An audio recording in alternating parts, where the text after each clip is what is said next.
Welcome back to Kairali உலகம். காசு எரிஞ்சா கிடைக்காத பொருளே உலகத்தில் ஒன்றும் இல்லை. கிடைக்காத பொருள் அப்படின்னா அப்பாவும் அம்மாவையும் கிடைக்காது. மற்றது எல்லாம் இந்த உலகத்தில் கிடைக்கும். காசு கொடுத்தோம்னா எல்லாம் தாராளமாக கிடைக்கும். இன்றைக்கி என்ன அப்படின்னா, கொஞ்சம் செடி ஆர்டர் போட்டிருந்தோம். ரொம்ப இஷ்டமான செடிகள் நிறைய ஆர்டர் போட்டிருந்தோம். நிறைய இல்லை, ஒரு 15 பீஸ். அது வயநாட்டிலேருந்து வந்தது. நிஷு பிளான்ஸ்னு சொல்லிட்டு ஒரு யூடியூப் சேனல்லேருந்து அழகாக பேக் பண்ணி மண்ணும் கொக்கோபிட்டும் வச்சு பேக் பண்ணி வேரோட நல்லா அழகாக பேக் பண்ணியிருந்தாங்க. ரொம்ப நன்றி நிஷு பிளான்ஸ். ஃபஸ்ட்டு பிளான்ட்டை வச்சு பேக் பண்ணிட்டாங்க. அதுக்கப்புறமேலே ஒரு செலோ டேப்பை வச்சு ஒட்டிட்டாங்க. அப்புறமேலே மேல்ட்டா அப்படி ஒரு பேப்பரை சுற்றி ரப்பர் பேண்ட் போட்டாங்க. நல்ல பேக்கிங்க. செடி எல்லாமே ஃப்ரெஷ்ஷாக இருந்தது. ரொம்ப நல்லா இருந்தது. நானுமே இப்படி தான் பேக் பண்ணி கொடுக்கணும்னு முடிவு பண்ணியிருக்கிறேன். நானும் இப்படி தான் கொடுப்பேன். ஆனால் கொஞ்சம் மாற்றம் வரும். என்னோடய பேக்கிங்கில் கொஞ்சம் வித்தியாசமாக இருக்கும். என்னோடதும் ஃப்ரெஷ்ஷாகவே இருக்கும். நான் இப்போ அதெல்லாம் ஒரு பேசினில் தண்ணி ஊற்றி வச்சுட்டேன்.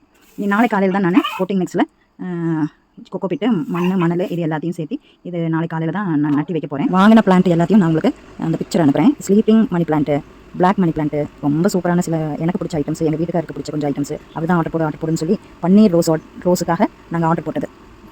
ரொம்ப சூப்பராக எங்கள் கையில் கிடச்சிது. மழைன்றதுனால சீக்கிரமாக அது வேர் பிடிச்சிக்கும். வேரோடு தான் அனுப்பியிருக்காங்க. வேர் பிடிச்சிக்கும். போன வாரத்துலையும் நான் தமிழ்நாடு போனப்போ எங்கள் மாமா வீட்டிலேருந்து கொஞ்சம் செடிகளெல்லாம் கொண்டு வந்து அதையும் நான் சண்டே நட்டி வச்சேன். இதை விட நிறைய பிளான்ஸு அதையும் நான் நெக்ஸ்ட் வீக்கில் நான் அப்லோட் பண்ண போகிறேன். செடி வேண்டியவங்க எங்கள்கிட்ட ஆர்டர் கொடுங்க. கொஞ்சம் பிளான்ட்டு நிஷு பிளான்ஸு கொஞ்சம் ஃப்ரீயாகவும் கட்டிங்ஸ் எல்லாம் ஃப்ரீயாகவும் தந்திருக்காங்க. மதர் டங்க்னு ஒரு பிளான்ட்டு கட்டி போட்டால் குட்டி போடும் மாதிரி லீஃபு. ஆனால் அது போன தடவை நான் இங்கே கொண்டு வந்து நட்டி வச்சேன். யாரும் ஆட்டைக்கு போட்டு போயிட்டாங்க. ஏன்னா நம்மளும் எங்கேயாவது போனால் ஆட்டைக்கு போடுறோம்ல, அதனால நமக்கு கர்மா நடக்கும்.